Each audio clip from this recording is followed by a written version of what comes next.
Hi, here I'm going to demonstrate my homework assignment for week 2. So this is the template page I created for our Acme website, and this is the home page. This is everything I have here. Recipes are here, reviews are here, footer. Um, Everything has titles here for every every link on the page. Let's check local HTML. This is documentation, no errors here,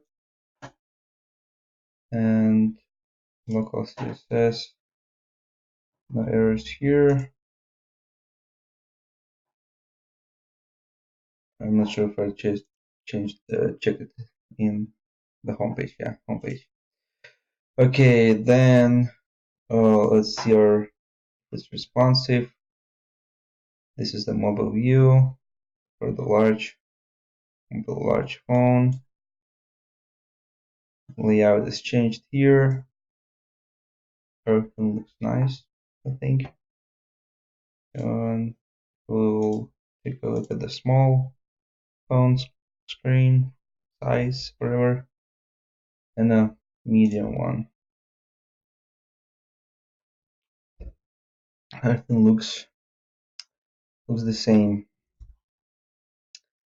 Okay, that's I think it for the review of this website, and all other details probably you can look at my CSS and HTML file. Thank you.